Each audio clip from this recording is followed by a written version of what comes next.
안녕하십니까. 금년 이민년 새해에 복 많이 받으십시오.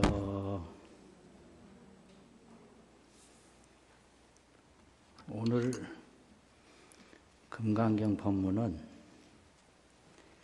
비설소설분 제21 비설소설분 제21 경문입니다.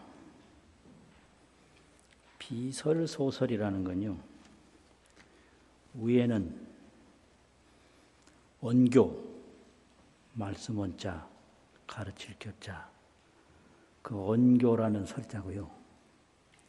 소설이라고 하는 것은 말씀되어지는 내용, 그건데,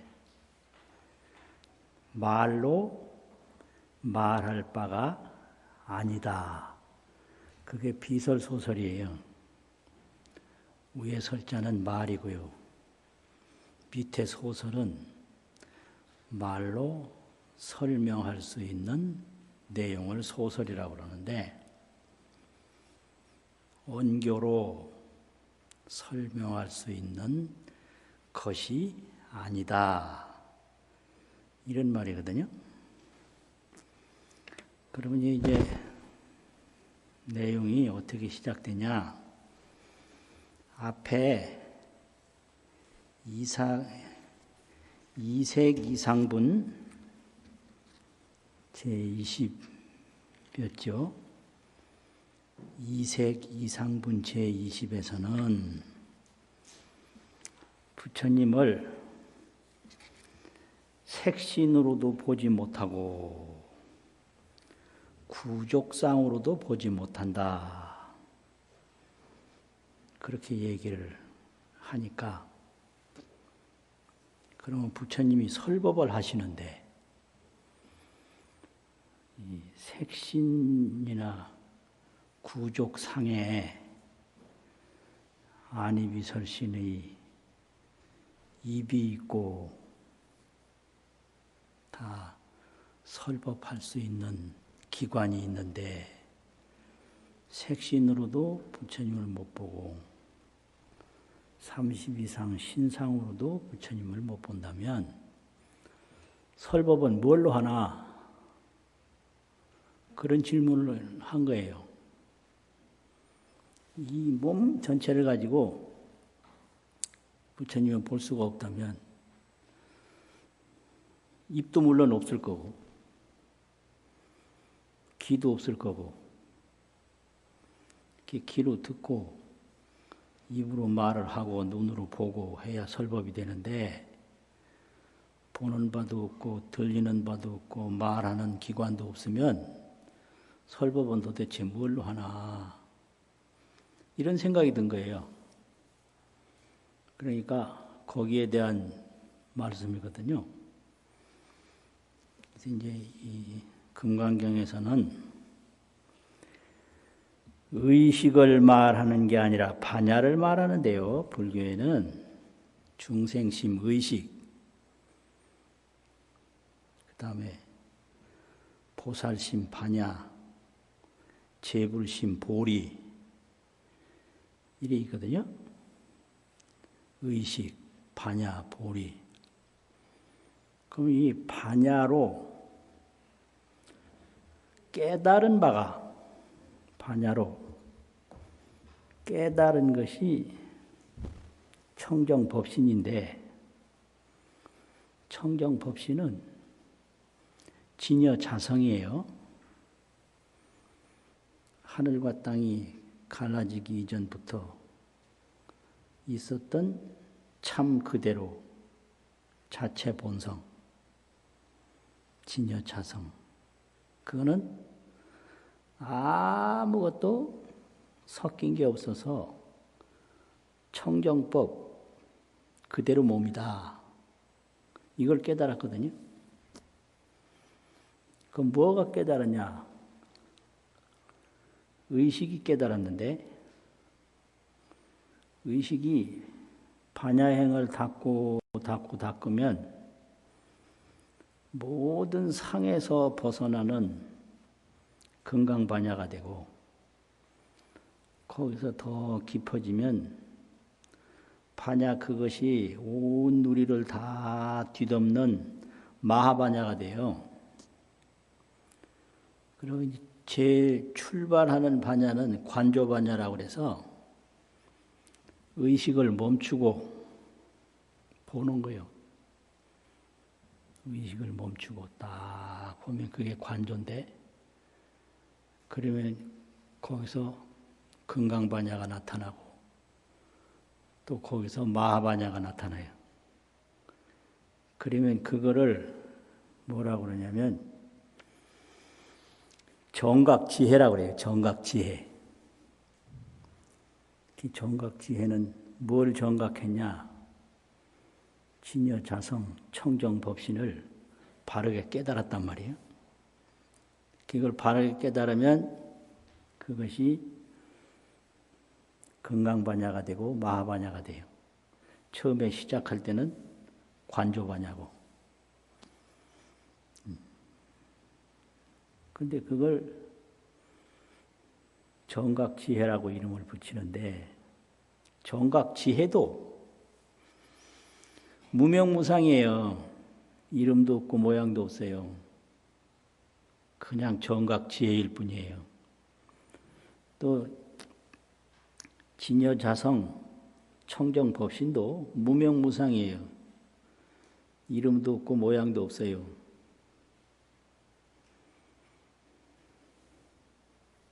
그러니까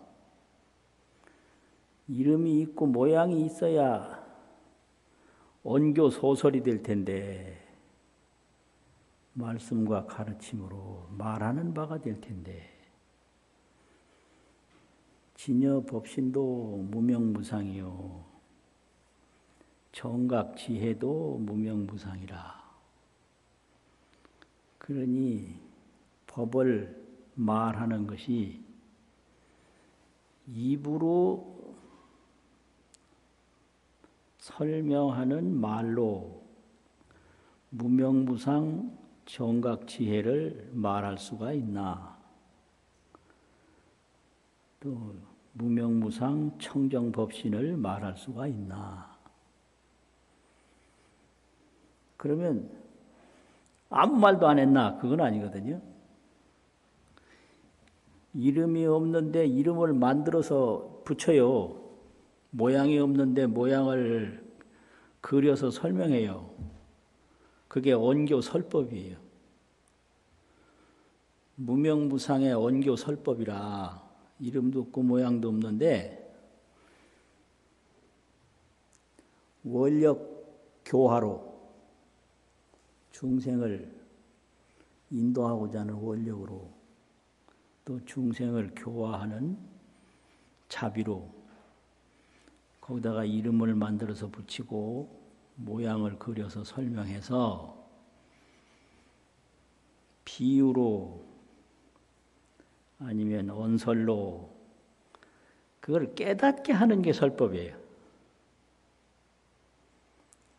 모양 없는데 모양을 가지고 말 없는데 말을 가지고 깨닫게 하는 게 설법인데, 그 설법하는 부처님을 화신불이라고 그래요. 원력 응화, 원력으로 여러 군데 감응하고 변화해서 설법하는 백억화신, 백억화심이란 말이죠.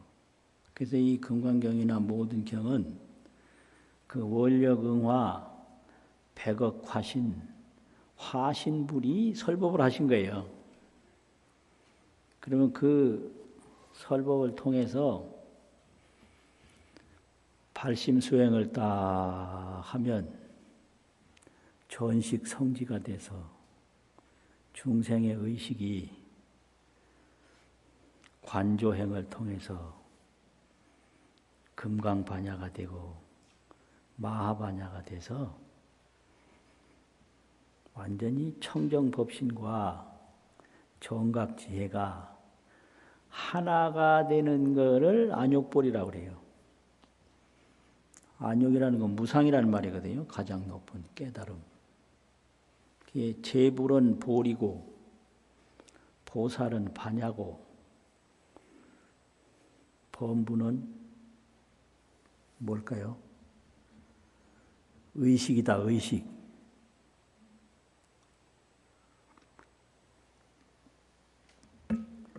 의식을 네 가지로 설명하는데 그 의식이 한 가지 한 가지가 다 지혜로 변한다고 그래서 그걸 사지 네 가지 지혜로 이렇게 설명해서 가르치거든요. 그러니까 여기서는 처음에 부처님께 여쭙습니다. 이게 색신과 신상으로 열애를 볼 수 없는데 그러면 열애는 무엇으로 설법을 했습니까? 이렇게 질문이 여기에 있어야 되는데 그 질문이 생략된 거예요. 그런데 현장력에서는 불고선연하되 부처님이 수보리에게 말씀하시되 여의운하오 내 생각이 어떠하냐 그 말이 여기 들어있어요. 그러니까 수보리가 뭘로 설법을 하는가 이렇게 생각만 하고 질문을 안 했는데 그 수보리 생각을 아시고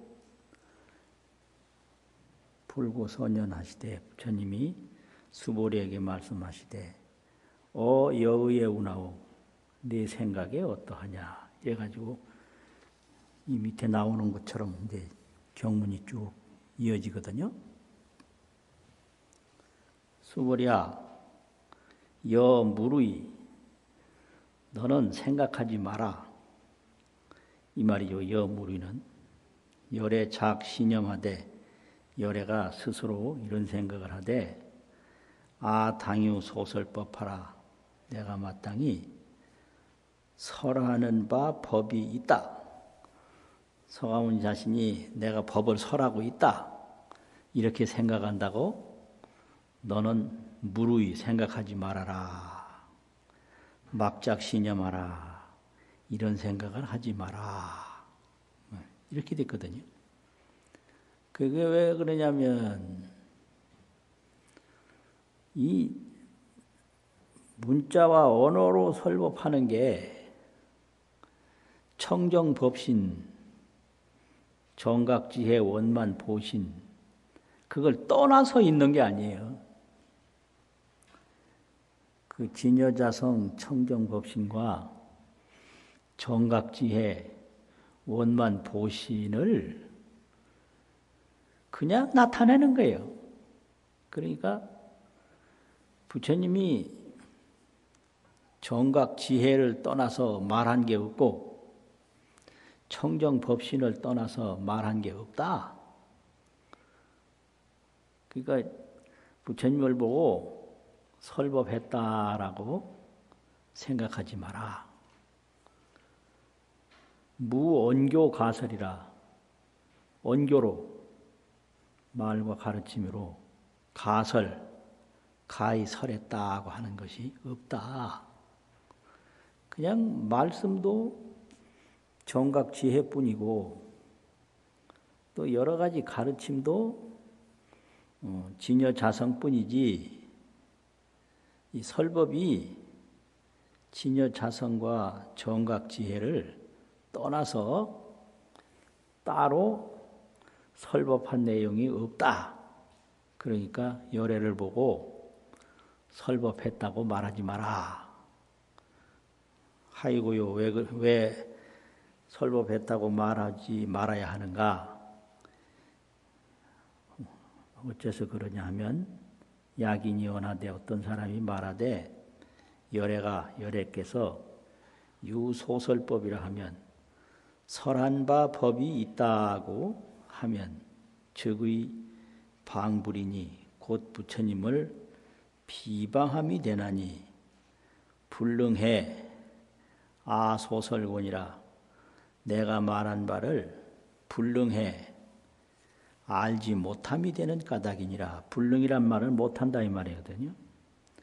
부처님 설법은 진여자성 청정법신 설법, 정각지혜 원만 보신 설법이기 때문에 그걸 떠나서 따로 별도의 언교로 가설한 게 없다. 진여자상을 떠난 별도 언교가 없고 또 정각지혜를 떠난 별도의 언교가 없다 이거예요. 그러니까 부처님은 설한 바가 없다. 그러면 여기서 또 부처님은 설한 바가 없다 이렇게 믿어버리면 어떻게 되냐.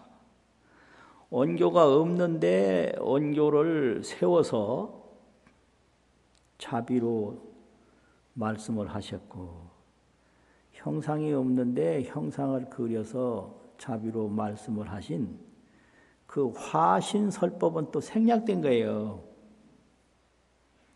무명무상 중에 자비방편으로 언교설법을 하셨다. 이건 여기서 생략된 거예요. 그러니까 이름도 없고 모양도 없는 가운데 이름을 짓고 모양을 그려서 언교로 설법하셨는데 그게 자비방편 화신설법이다 이거죠. 화신설법.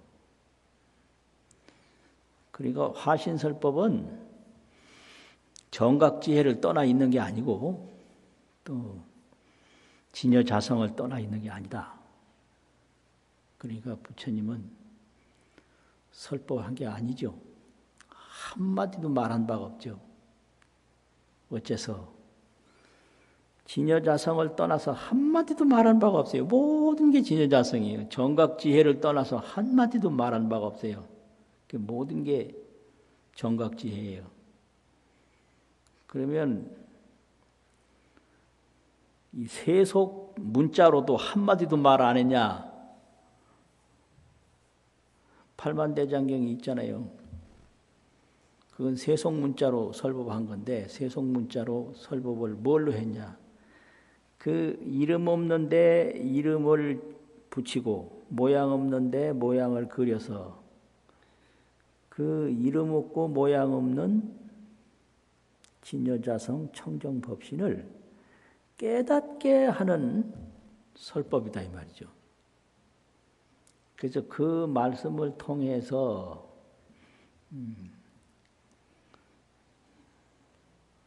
인지소설이라 정각 지혜로 인해서 말한 바다. 인지소설, 인할 인자 지혜지자 깨달은 지혜로 인해서 소설 말한 바가 이게 팔만대장경인데 그러면 그게 인설수행하면 그 말씀을 인해서 닦으면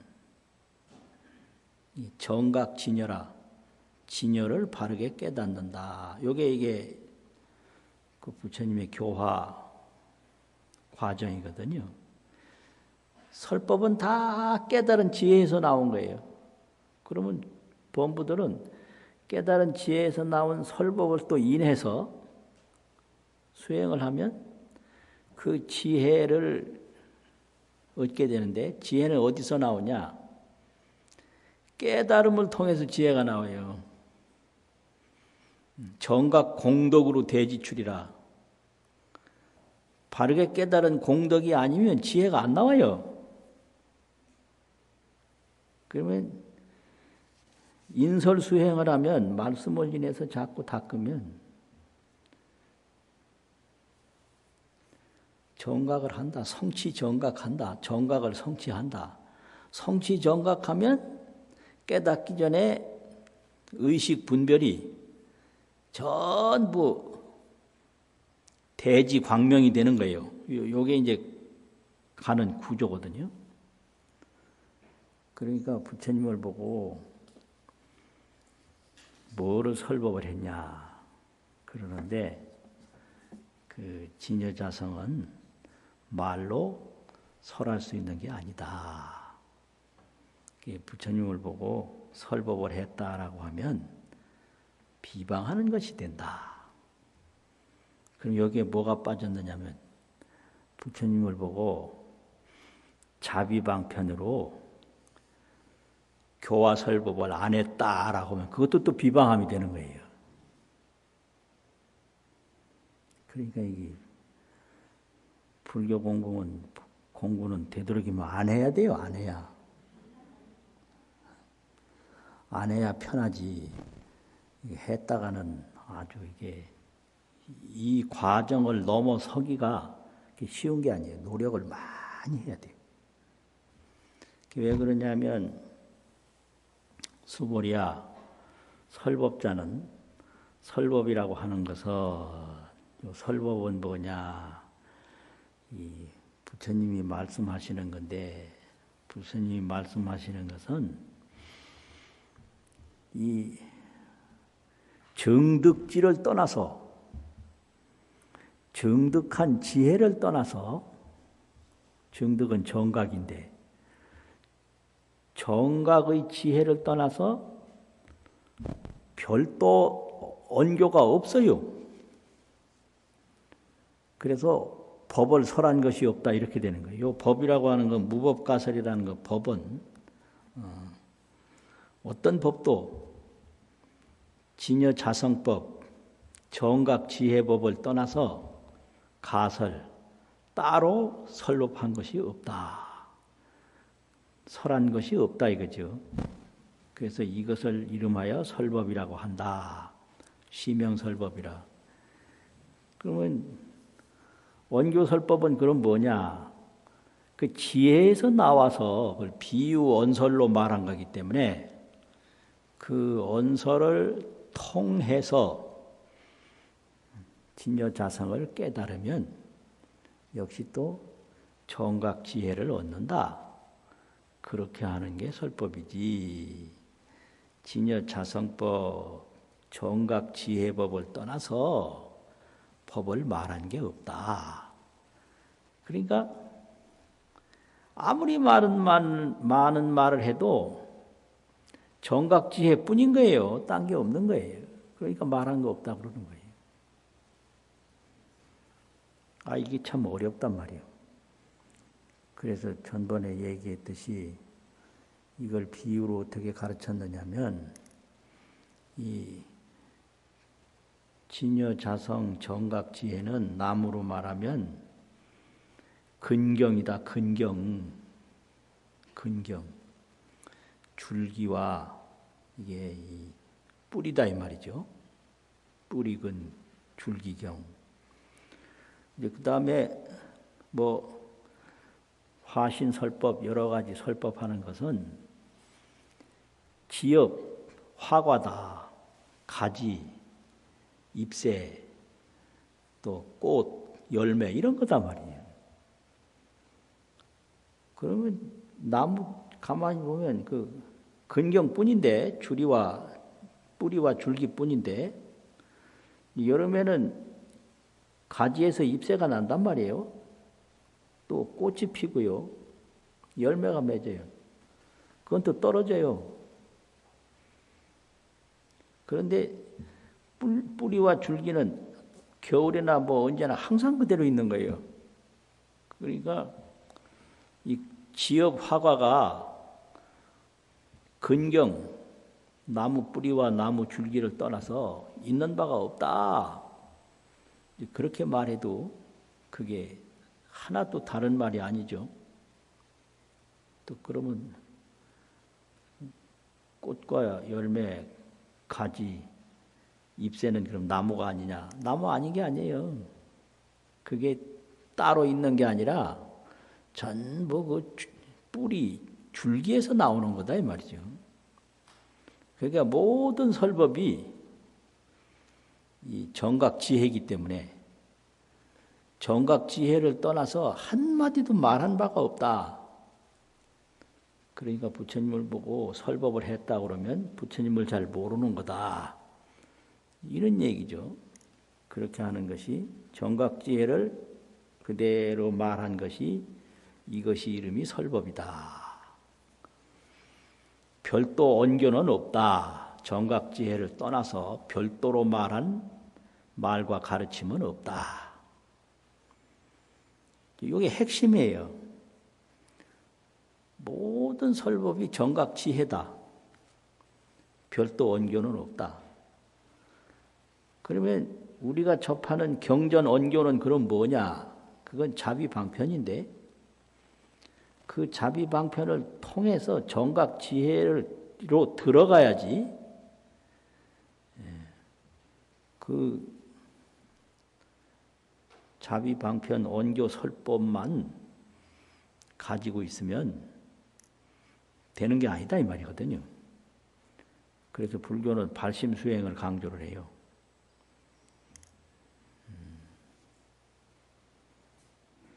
청문정법, 정법을 청문했으면 들을 청 들을 문, 바른 법을 들었으면 발심수행하라. 그러면 성취정각한다. 이게 핵심이에요. 청문정법, 발심수행, 성취정각. 그래서 모든 설법이 다 정각지혜를 말하는 거지. 정각지혜를 떠난 언교설법이 없다. 그러니까 수보리가 또 난감한 거예요. 다 말씀을 통해서 이해를 하고 말씀을 통해서 생각을 하는데 모든 말씀이 정각지혜고 별도의 언교소설이 없다고 그러니 이 말 한마디 한마디를 이걸 어떻게 정각지혜로 다 알 수가 있겠는가? 이거 너무 어렵다. 이렇게 생각되는 거예요.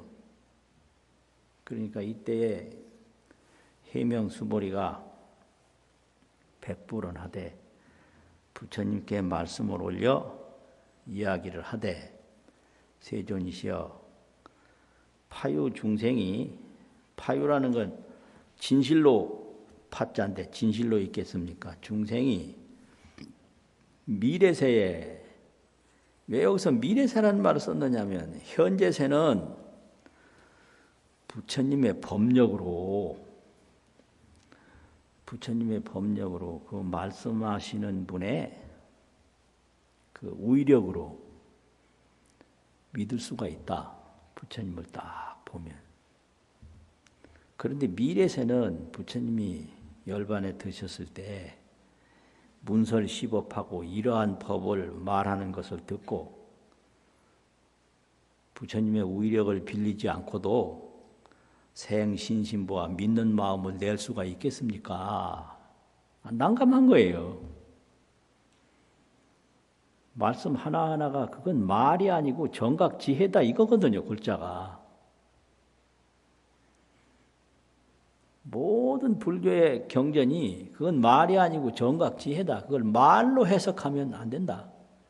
그래서 발심수행해서 성취정각하면 그때 이제 모든 것이 다 보이고 다 느껴진다. 이거거든요. 그러니까 미래세에 말씀 한 말씀 한 말씀을 다 정각지혜로 알 수 있는 중생이 과연 있겠냐? 이렇게 또 질문하는 거거든요.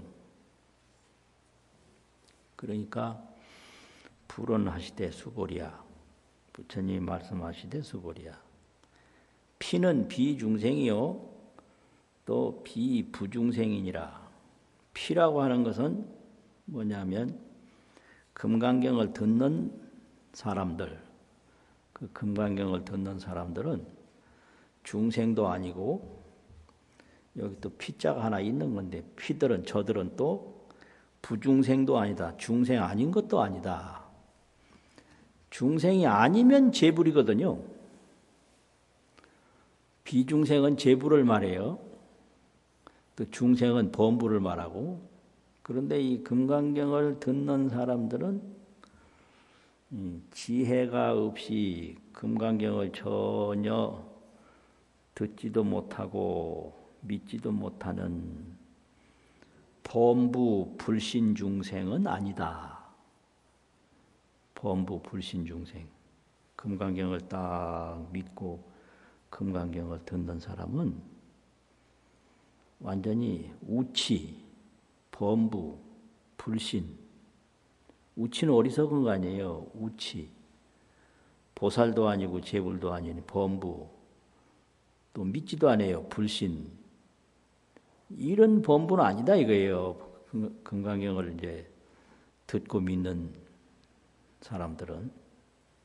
피는 중생이 아니요. 또 비불중생이라 부중생. 중생이 아니다 이거는 재불인데 재불도 아니다.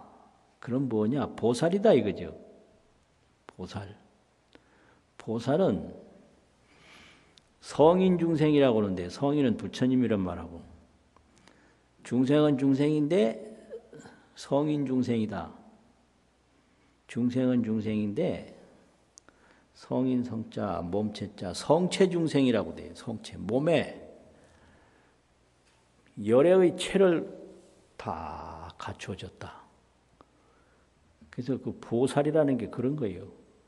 보는 성인이라는 뜻이고 살은 중생이라는 뜻이거든요. 그래서 이분들은 보살이라는 거죠. 보살. 부중생이라는 것은 중생 아님도 아니라는 것은 그리고 처음에 비중생이라고 하는 것은 불신 범부중생이 아니라는 말이고요. 그럼 범부중생이 아니면 뭐냐?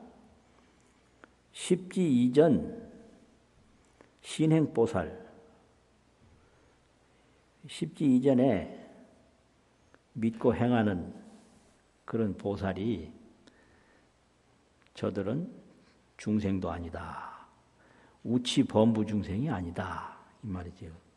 또 부중생이라는 것은 저들은 열애는 아니나 그 성체를 갖춘 중생이다.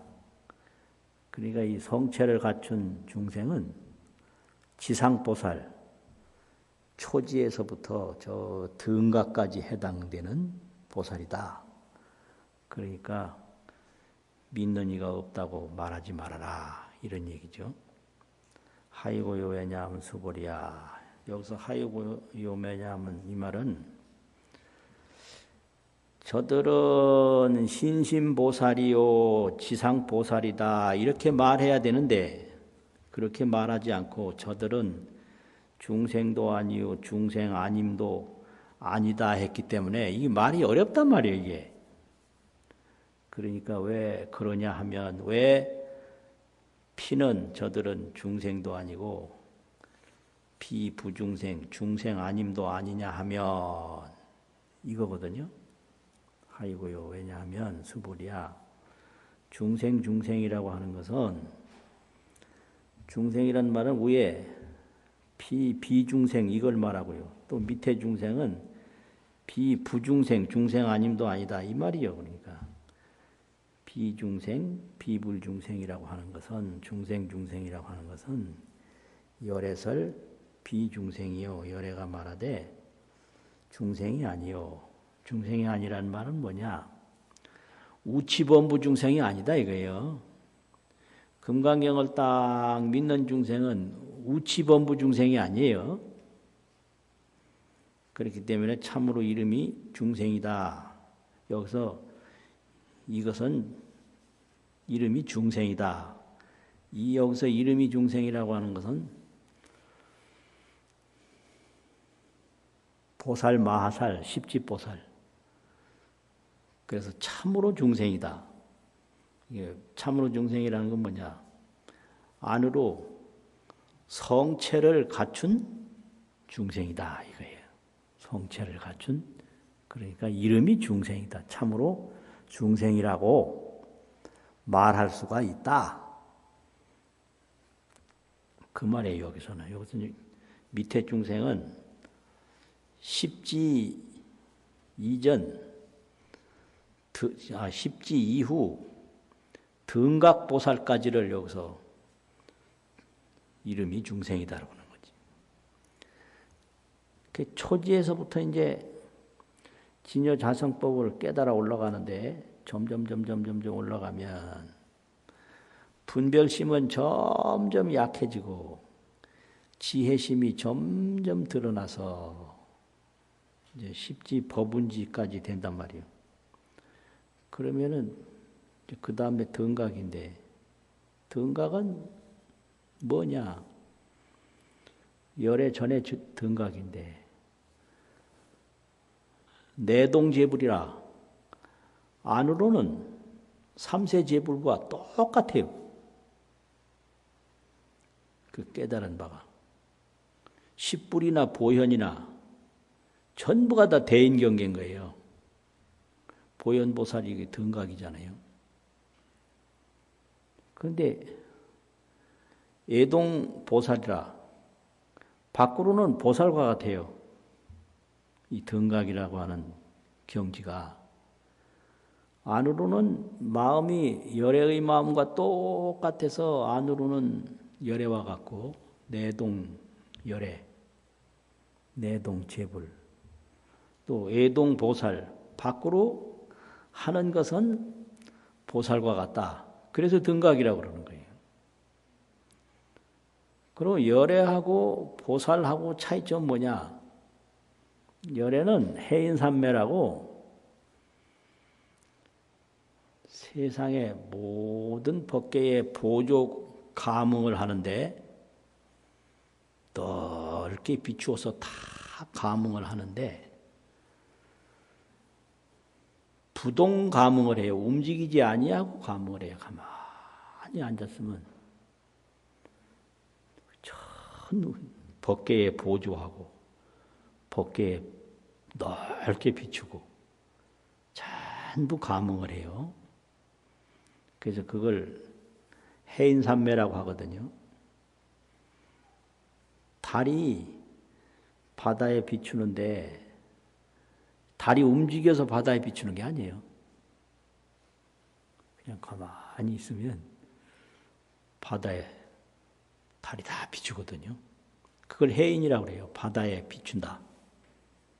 그 열애가 보조법계 감응 세계 하는 것이 그와 같다는 거죠. 세계의 감응을 하나 법계에 널리 비추나 이 달이 바닷물 속으로 들어가는 것과 같이 움직이지 않고 간다 이거죠. 근데 보살은 안 그래요. 움직이는 게 있어요. 그러면 범부처럼 움직이냐? 그건 아니에요. 몸은 앉았는데 손이 움직여. 그래서 선제동자가 마지막으로 성불할 때 문수보살이 자리에 앉아서 요신우수라고 오른손을 멀리 펼쳐서 자기는 자리에 앉았는데 손을 멀리 펼쳐서 선제동자의 이마를 어루만졌어요. 이 손을 펼치는 게 이게 보살과 같은 거예요. 손을 펼치는 게. 그런데 안으로는 제불등, 보살등, 진찰등, 일체 삼세제불과 똑같아요. 문수보현이. 그런데 선제동자를 저기서 보면요. 여기 앉아서 손을 멀리 펼쳐서 이마를 어루만져. 이 손 펼치는 게 이게 보살과 같은 거예요. 모든 걸 다 보조한다. 널리 보고 널리 비춘다. 이건 열애와 같아요. 고경지를 등각이라고 그래요. 같다. 같을 등. 그런 보살들을까지를 이것은 이름이 보살이다. 자, 이것은 이름이 중생이다. 참으로 성체를 갖춘 중생이다 이 말이죠. 성체는 불체인데 불체를 다 갖췄어요.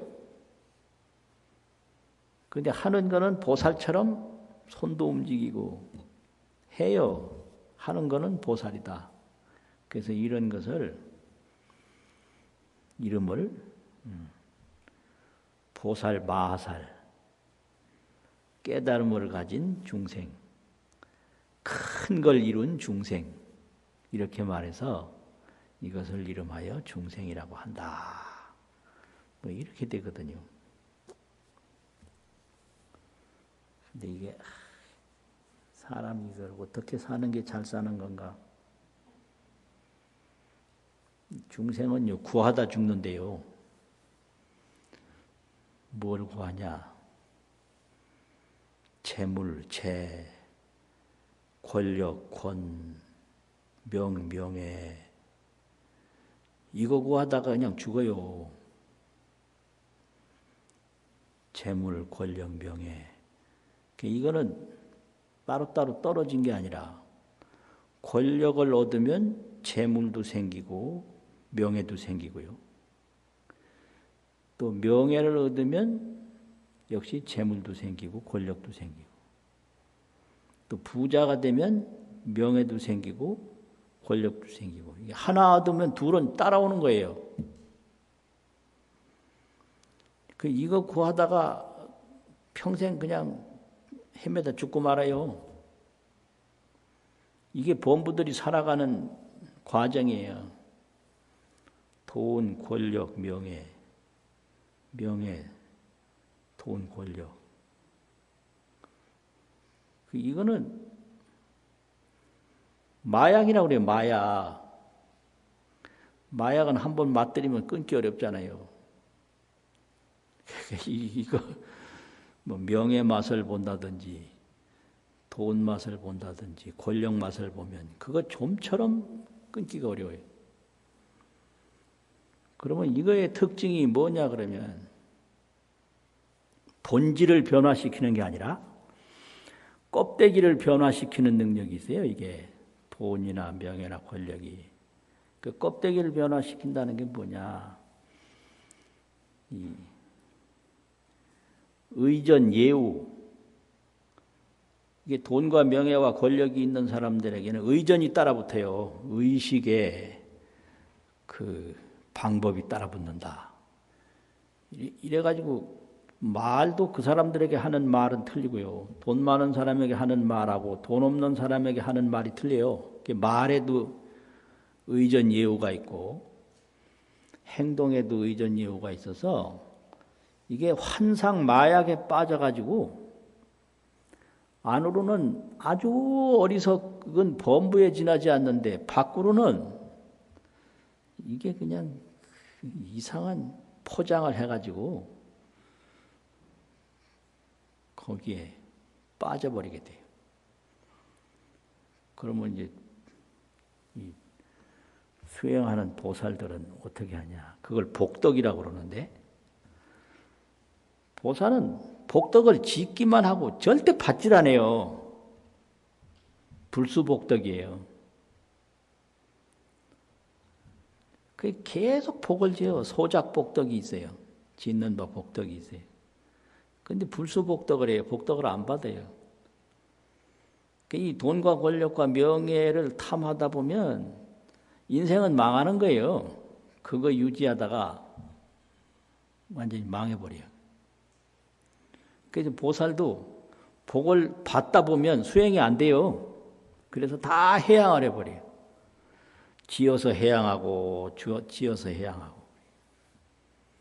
그러니까 한마디로 말해서 겉모양을 많이 꾸미는 사람들은요, 정신 나간 사람들이에요. 겉모양 꾸미면 정신 나간 사람이다.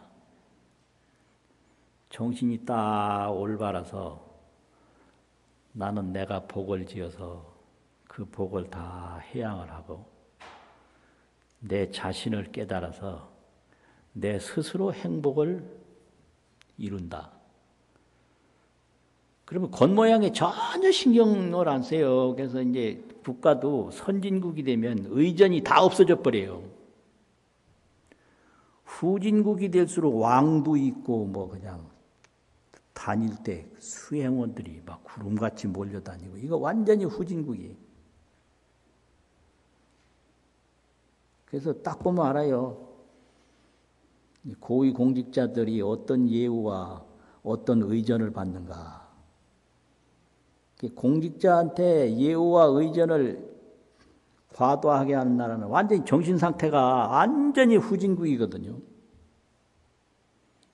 그리고 개인도 겉모양을 꾸미고 사는 사람은 그건 정신이 나가서 마약에 취해가지고 제정신 못 차리는 사람과 똑같아요. 그래서 금강경에서는 보살은 복을 짓되 복을 받지 않고 다 이걸 정각을 성취하는 대로 해양을 한다. 그래서 보살 마살이라고 그러는 거예요. 성체를 갖춘 사람, 깨달음을 이루는 사람, 그게 보살이죠. 그렇게 지혜를 이루고 다른 데 매이지 않고 사는 사람은 잘 사는 사람이죠. 세상을 지혜로 살아가야 되지 돈과 권력과 명예에 취해서 거기에 쫓아가다 살다 보면 허무해져요. 이 세상 마칠 때 남는 게 티끌만큼도 없어요. 그러니까 부처님 법을 들었으면 발심수행을 해서 성취정각을 하라. 또 성취정각을 했으면 그 법의 은혜를 갚기 위해서 광도 중생하라. 널리 중생을 제도하라. 이렇게 가르치는 거예요.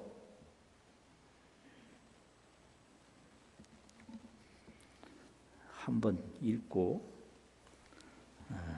마치겠습니다. 오늘 제가 하도 허둥지둥 늦게 와가지고 처음에 읽는 것도 생략하고 했어요.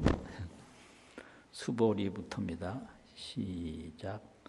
수보리 여무르이 열애 작시녀 마타유 소설법막 작시 하이고 야기는 열애유 소설법 즉의 방불 불능해야 소설고수 설법자 무법가 설시명설법 이시해명수보리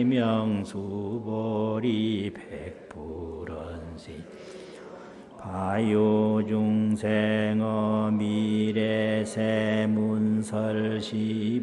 생신신부 불언수보리피 중생 비불중생 하이고 수보리 중생 중생자열 비중생 시명중생 수고하셨습니다.